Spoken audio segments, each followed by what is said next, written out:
I'm Teresa Coraggio, and this is Third Paradigm. My topic today is Dare to be Happy. Happiness is the most revolutionary act that you can ever embody. We're going to look at what happiness really is and tell some fun stories. But first, I'll start with a poem by Naomi Shihab. So much happiness. It is difficult to know what to do with so much happiness. With sadness, there is something to rub against, a wound to tend with lotion and cloth. When the world falls in around you, you have pieces to pick up, something to hold in your hands like ticket stubs or change. But happiness floats. It doesn't need you to hold it down. It doesn't need anything. Happiness lands on the roof of the next house, singing, and disappears when it wants to. You are happy either way.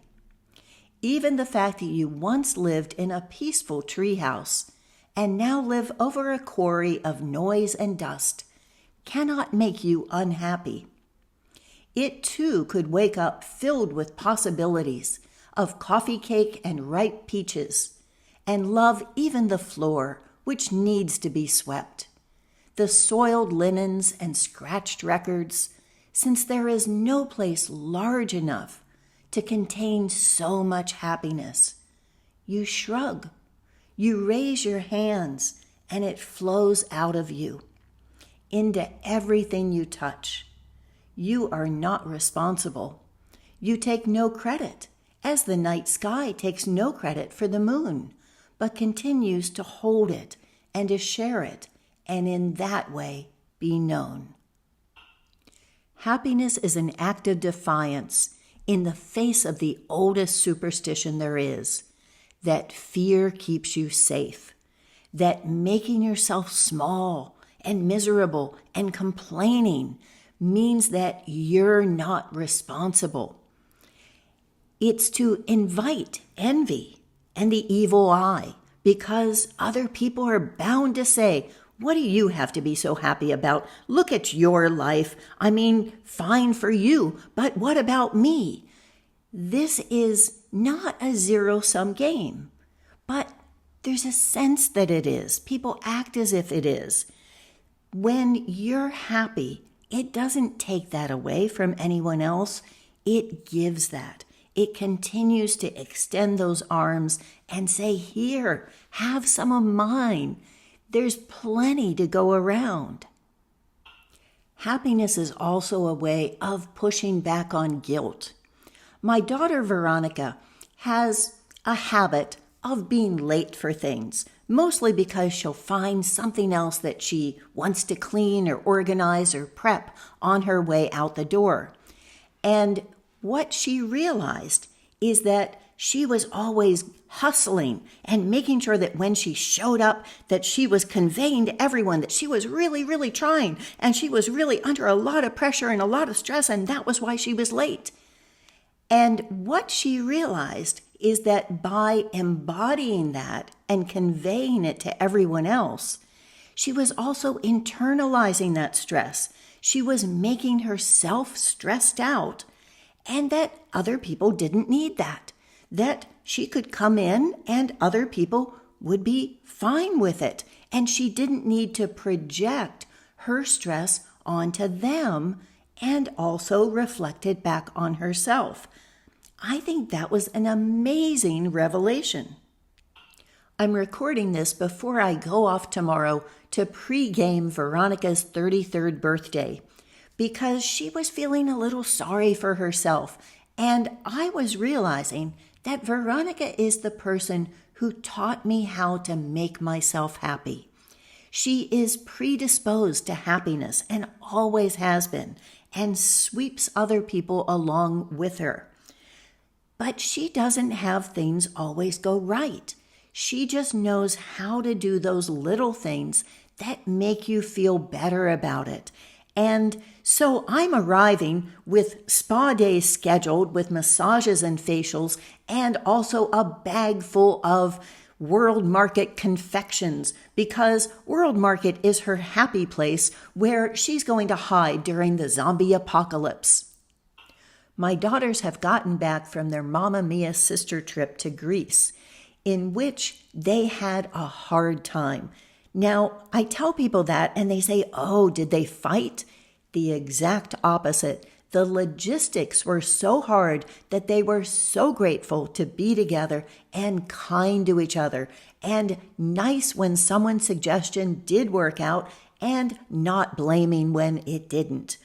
So they had a 15-hour flight there, which was pretty miserable. 2 of them had a woman on the end who was triple masked and hand sanitizing everything, so you knew there was no way she was going to change places with the third. And when they finally got there, they had a night in Athens and an early flight the next day, and they're wondering, why did we do this? And then everything in the sky is white. They're like, what happened to the sun? They find out later it was a rare sandstorm that had hit, and theirs was the only flight that made it out that day. So they get to Crete, and my middle daughter, Olivia, is renting the car and driving, and they say, okay, we're ready to treat ourselves. Let's go get something to eat. And so they're not able to quite read the signs, so they go down a one-way street, and the 2 other girls are looking on the sides, out the windows, to make sure she doesn't hit anything because it is so tight.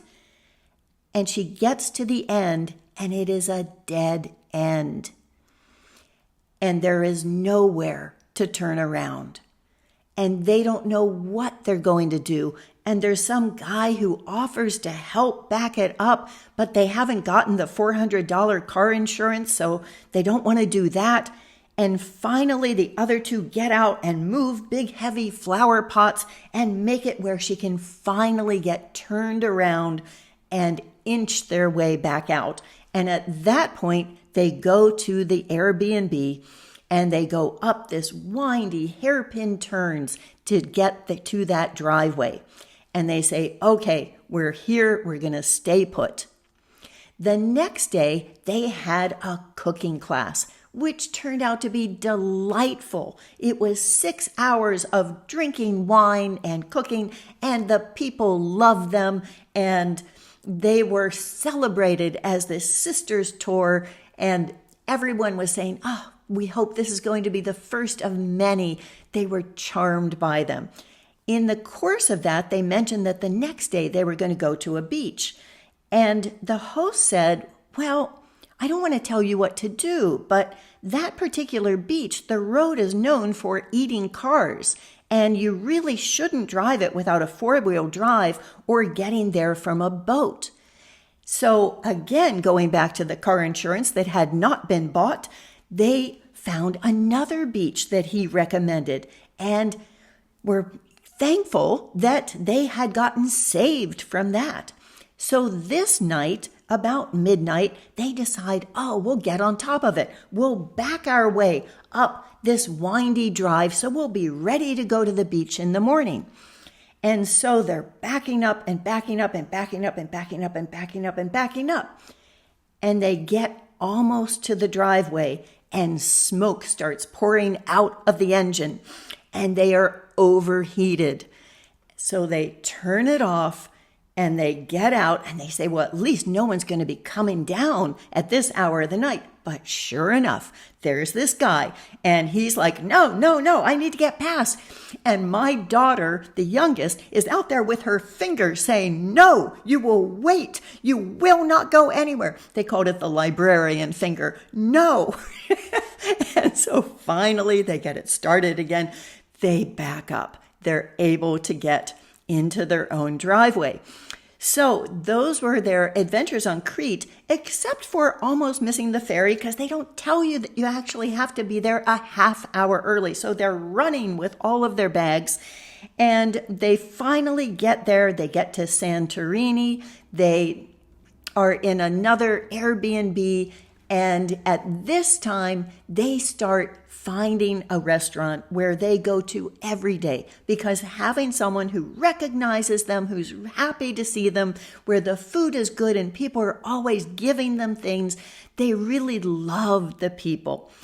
That was something that just made the trip, is the people were always so warm, so generous, and so friendly. And that is the business. So then from Santorini, they have to take the bus to get the plane. And my youngest daughter is in the last group, and the other two don't realize it. They're trying to hustle and make sure that their bags don't get flagged for another $40 oversized charge. And so until they're in the bus and leaving, they see her waving from the outside of the bus, and they don't know if they're going to miss their plane because of that. So one thing after another, it became a mantra that Cassandra would talk about goddess trials a dozen times, so that the other two were practically rolling their eyes by the end. But the mantra of what I always say, that if it didn't wait until the last minute, you wouldn't recognize it as a miracle, that became proven again and again and again, where nothing went bad. It just didn't go right until the very last minute. They made so many things by the skin of their teeth. And I think that's the lesson, that the miracle isn't that everything goes right. It's that everything goes wrong, but in the least bad way possible, in the way that makes it work out, where you know this is not your doing. It's not your good planning. It is that you are being taken care of, and something outside of you is working to your benefit. I have a confession. I am intensely happy. I am sometimes so happy, like the other night, that I can't fall asleep because I don't want to miss a moment of it. I wake up early in the morning and lay in bed, reveling in how happy I am. Some of that, of course, is the tranquility of a woman who lives alone. I don't need to dumb down my happiness out of consideration for someone else who isn't happy, something that I spent a couple decades doing. I can be as happy as I want to without that sense of inflicting that on anyone else.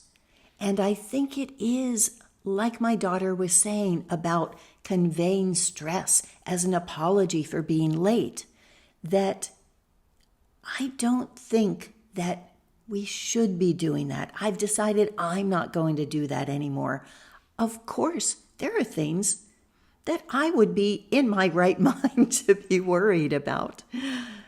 But I'm not even going to tell you about them, because what I keep learning is that if I let go of the worry, which isn't an action that you're really taking about anything, that it's okay. I don't need to be always worried about those things that haven't happened. If there are things that happen that make me unhappy, I'll be unhappy. I don't have any compunction about that. But I'm not going to preemptively make myself unhappy because those things might happen. And the last thing I'll talk about is what a difference it makes to think of goddess rather than God. It changes the whole character of God. It makes it where that concept of the well-ordered house, of something where everything's organized, where things happen exactly in the timing that you want them to happen, that's that sense that I have now about the entire world, is that I know it's in competent hands. And I don't make any apologies to men for that, because I think that tonic masculinity has been stolen from us. That's who was killed. It wasn't actually the women who were necessarily killed. It was the men who defended them. So going back to those goddess societies, there's someone I've been listening to lately named Mark Windows, who does podcasts called Windows on the World. And he just put one out called The Oldest Advanced Civilization.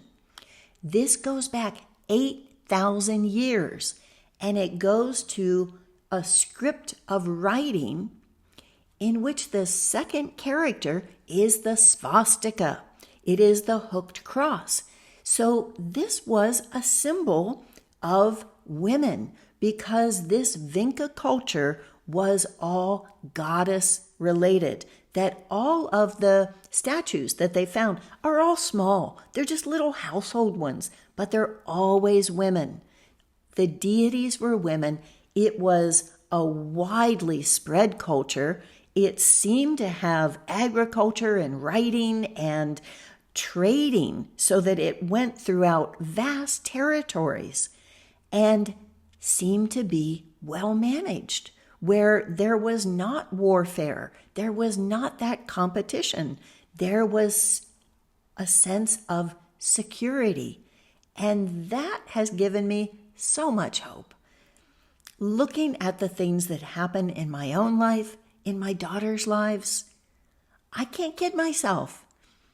We are in the hands of someone who knows what she's doing. And I think that everything is teaching us that we can let go. For more on making yourself happy, here is Self-Care in an Apocalypse. And this is a playlist that has that and others like Keep a Miracle Diary. Enjoy.